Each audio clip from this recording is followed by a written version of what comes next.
in the eye. Let my people go.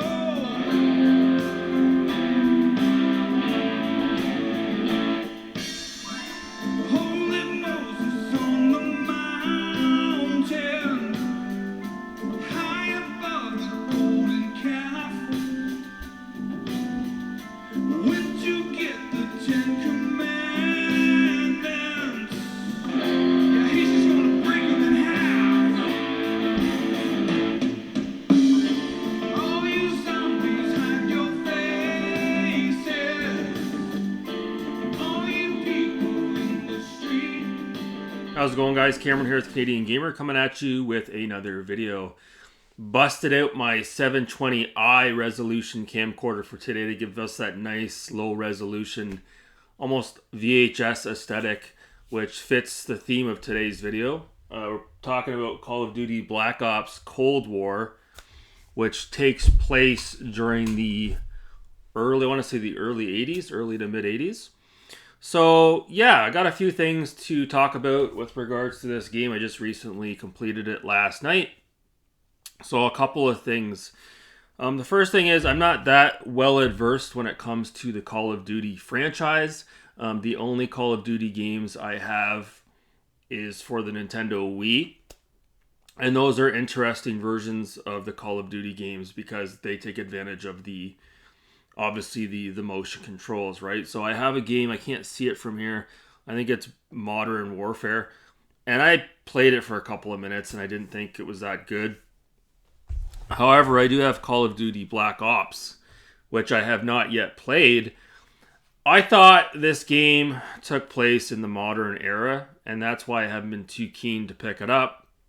But after doing a bit of research, after playing this game, I found out that this game takes place in the 60s during Vietnam, and then it transitions into the 80s as well. So it's my understanding this game takes place before Call of Duty Black Ops Cold War, and then Black Ops 2 takes place after Cold War. So, yeah, interesting stuff. I had heard that there was some Vietnam, sort of some missions in this game, and I never understood when people told me that. I'm like, how could that be? But now I understand. It's just, when you look at this cover, to me, it doesn't look like the 1960s. This looks like something like a modern shooter, if you will. So yeah, I'm interested in checking this out, and I've heard that this version's actually not too bad, to be honest with you. So yeah, it's tough. It's a shame that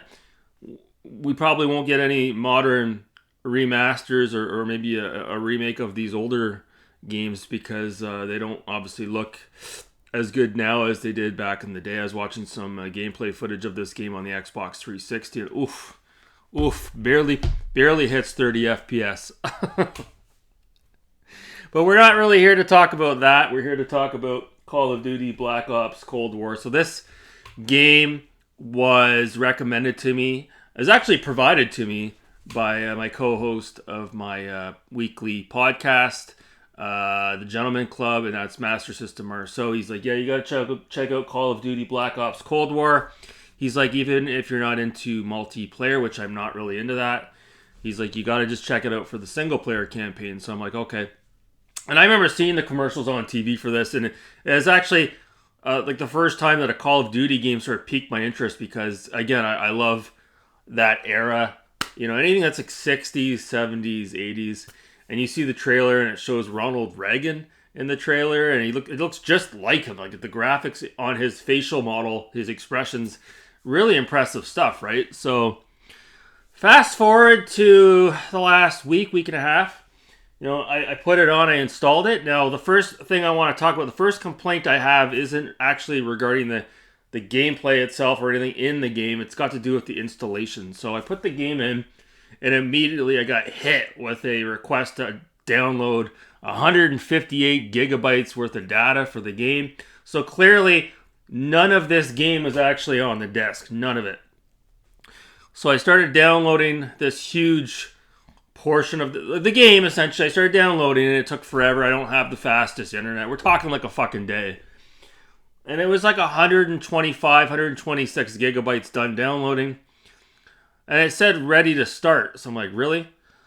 And then like, oh, and by the way, it proactively downloads the multiplayer aspect of this game. It doesn't download the single player campaign first because they're trying to get your foot in the door to play the multiplayer campaign while that downloads, and then when it finally finishes downloading, then they expect you to maybe dabble with the single player campaigns. Bunch of bullshit. So it had said ready to start, and I jumped in. And when I jumped in, I noticed that's when I couldn't play the single player campaign. It was telling me to play the multiplayer. So I'm like, oh fuck. And then a live update came through while this was installing, and I selected to update it, and then the fucking download got corrupted. I couldn't download the rest of the game, so I had to cancel. I had to stop the download and restart it all over again. Unbelievable. And then I started downloading it again.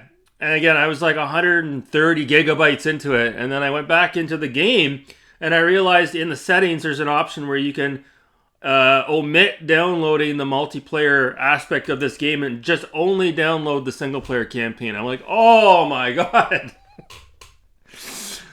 So then we scrap all that all together again, and I download the single player campaign, and it says ready to start. And I jump in and I play the first mission. And I go to play the second mission. It's like, no, you got to wait for the rest of it to download. I'm like, oh my god, does this ever end? So long story short, eventually I was able to install the single player campaign. But I just wanted to sort of get that out of the way. It was just a complete fucking shit show. You know, if you don't have fiber optics, you know, the fastest internet out there. Sorry, Marcel, we don't all have internet that allows us to download 200 gigabytes in a matter of minutes. It could be a painful process, to be sure. So, all that being said, I jumped into the game, and what's funny is I just got done playing Far Cry 4 and Far Cry 5, and when I jumped into this game, the controls are identical, almost identical, right down to all the button presses. So I took some gameplay footage that I record like I always do from the start of my gameplay session all the way to the end of the game, and that's what you guys will be seeing today. So, you know, what do I think of this game?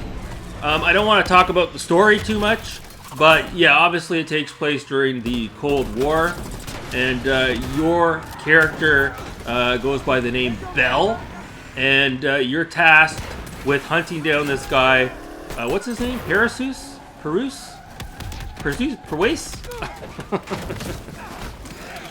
So it's got kind of an Apocalypse Now vibe to it. And then the guy that you work with, Adler, he's got a scar on his face, which is very similar to Tom Berenger's scar in Platoon. So, yeah, really cool stuff. You're hit with a lot of 70s and 80s music in the game. Again, you gotta wonder how you'll be able to play this game 10 years from now when the servers are down, because you won't be able to download it. So the campaign is long enough, okay? You know, you see online people are like, oh, the campaign's 5 hours long, or 6 hours long, or 7 hours long. Trust me, when you play it, once you're done playing the game, you'll think, oh man, that was just the right length. You wouldn't want it to be any longer than it was. So yeah, no, I really don't have any major gripes or complaints with regards to this game. If I did have any, it was just a few. One of them was the Smart Resume feature on the Xbox Series X. Anytime I stopped playing this game and returned to it later, I would get a black screen. And the only way to remedy that would be to completely shut down the game entirely and go right back into it. So kind of fucked up. The other thing I want to talk about is the graphics. So at first glance, the graphics look absolutely incredible. You're blown away. You know, it's like you're playing through a movie. It looks, again, just gorgeous. But it's only once you actually stop to stare at your surroundings and sort of look at the textures up close and hone in on a lot of the the different things in the world, the set dressing, if you will. That's when you start to see cracks in the ice start to form. So the best way I can sort of compare this game, graphically speaking, would be maybe to a racing game like Forza, or maybe a Forza Motorsport, or maybe you know, one of the offerings from Sony, maybe Gran Turismo. And the reason why I say that, I know that sounds really odd to say that, is because the next time you play a game like Gran Turismo, okay, which looks incredible, stop your car on the track, okay? Pull up to the side of the track and look at the set dressing. You'll quickly realize how pathetic it looks, okay? It looks incredible when you're flying by at 200 miles an hour, but when you stop and look at it, it's not that impressive.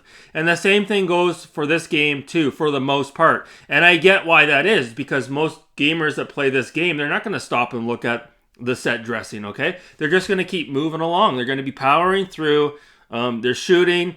You know, they're interacting with the environment, and they're not really going to slow down and look at the textures like Digital Foundry does. But speaking of interacting with the environment, so this is the one thing that kind of bothers me in the game, and again, it ties into what I just said. So, again, the main purpose of this game is just to rush right through it for the most part and enjoy the quick campaign, if you will, right? It's like a McDonald's Happy Meal. You wolf it down and then you move on to the next thing. But, you know, certain aspects of the world you can sort of interact with. Like, let's say there's a glass, maybe there's like a wine bottle on a table. You can shoot it and the glass will blow up. But then there's other areas where you can't interact. Like, I remember I jumped into a pool at the beginning. There's like a mission that takes place in like Las Vegas. I jumped into the pool. Okay, and there was a beach ball in the pool, and you could not interact with the beach ball. It was fixed. It was like a piece of furniture. And then I jumped out of the pool, and I quickly turned around to see if there was like a bit of backsplash or a ripple in the water. There's nothing. So this is like attention to detail that's missing in the game. But I kind of get it. Again, the developers aren't going for this ultra immersive. Well, maybe they are, but as far as, you know, stopping to smell the roses and slowing down to look at all these little things in the open. It's not an open world, excuse me, a linear. Would you say semi-open? Nah, I guess it's linear. But yeah, you know what I mean. It's very limited as to what you can sort of interact with. And to me, that's kind of annoying, especially coming from a game like Far Cry or even the game Black, which MS Marceau refuses to play. Black is another game where you can literally blow up the walls. You can blow up anything you want. But in this game, Call of Duty Black Ops, there's areas where there's propane tanks right in your line of sight while you're in the midst of a heated exchange with the NPCs. And you can shoot at the propane tanks all you want, and nothing happens. They don't even blow up. It's like, why would you even put those propane tanks there? It's just a ridiculous design choice. You know, as far as the graphics are concerned, I noticed a lot of texture, flicker, a little bit of pop-up. I did see, I came across one NPC that was T-posing. I saw another one doing the moonwalk. You know, a couple of character models that were sort of jiggling around, if you will. The developers put way more attention into detail with regards to Adler and the main 3 or 4 characters that you constantly are in communication with versus all the other characters in the open world. Okay, they're walking around. Their feet are cutting into the ground as they walk. So like I said, sometimes you look at this game and you're like, wow, this is why I bought an Xbox Series X. But then other times you look at it, you're like, this looks like an Xbox 360 game. I swear to God. And it doesn't necessarily look like it's a current gen game either. For the most part, it looks like something you would have probably seen on the Xbox One or the PS4. So again, I know I sound like I'm harping here, but I just wanted to sort of get that out of the way. The graphics look good from far. They're far from good for the most part. And there's a lot of glitches in the game, like I said. You know, it is unfortunate that these developers are always under a tight time frame. This game was under development hell. You can read up on it. Raven Software handled the single-player campaign. No, Raven needs no introduction. They go as far back as Return to Castle Wolfenstein, so they are very credible as far as first-person shooters are concerned. But Triac, I think that's how you pronounce it, they handled the multiplayer aspect of this game. So this review or this final thoughts, I'm not talking about the multiplayer or the zombies aspect of it. This is just the single-player campaign. So yeah, but as far as the world is concerned, it is very, very immersive. Again, the character models, like Adler as an example, the way his hair moves, the way he looks. I don't know if I've ever seen character models look this good as they do in this video game. It's absolutely incredible. It's a complete thrill ride from start to finish. The story doesn't really make a whole lot of sense to me. It kind of does towards the end. There's 3 different endings you can get. I got 2 out of 3. I'm not going to talk about it here. But, yeah, again, I don't really have much negative to say about it. Mostly it is all positive. This is definitely a great place to start if you're not familiar with the Call of Duty franchise and you want to get your foot in the door. You know, there are a lot of old school gamers like myself that are more interested in playing these single player campaigns that these games have to offer and couldn't really care less about the multiplayer campaigns. But yeah, I just I don't know, the best thing about it for me was just sort of seeing these different sort of environments that have like an 80s aesthetic. There was one area where you're kind of like in a shopping center and there's like a burger joint.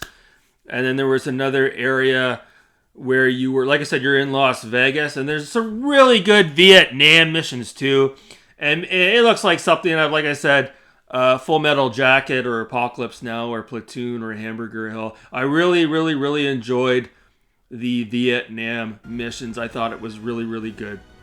I had so much fun with it. I did see some product placement in the game. At one point I saw a Doritos billboard. And then at the end of the game, I think the second last mission, Adler, you can see he's wearing a shirt that's Fila branded. So yeah, there is some product placement in this game, which I thought was kind of bizarre as well. So if you read up online, you know, or if you watch some videos talking about, you know, ranking the best single player campaign experiences in this series, I've come across quite a few videos that suggest this is the best one. So I definitely need to play this. I definitely do. But this is no slouch. This was really, really good. So the thing about this game, like I said, that really piques my interest is the time period. Again, 60s, 70s, and 80s. When I see things like Modern Warfare or some of these modern Call of Duties that take place in like Afghanistan and stuff like that, that doesn't really, that setting doesn't really interest me at all. But when you take a game like Call of Duty and they throw yourself right onto the streets of like Las Vegas, or you're up in a snowy mountain and then you're back over into Vietnam, and it's really cool. Oh, there's a really cool stealth mission in this game too, where you're in like an embassy and the whole mission is all stealth based pretty much. That was awesome. I thought that was freaking awesome. And there's another mission too. I know I'm jumping all over the place here.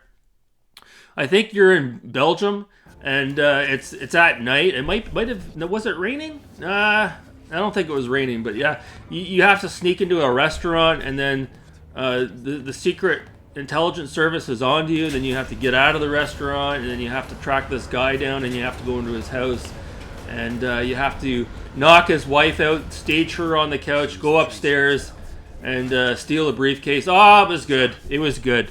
So what would I give this game if I was ranking it out of 10? I would probably give it a 9 out of 10. It was almost perfect. Aside from a few technical hiccups, the game was fantastic and a really fun playthrough, and it's just the right length, right? So, yeah, just a short video here. Not really a review per se. I just wanted to show off some of the gameplay, give my final thoughts, and tell you guys whether or not I recommend Call of Duty Black Ops Cold War. So, yeah, let me know in the comments below, have you guys played this game? If so, have you beaten it? And let me know about Call of Duty Black Ops as well.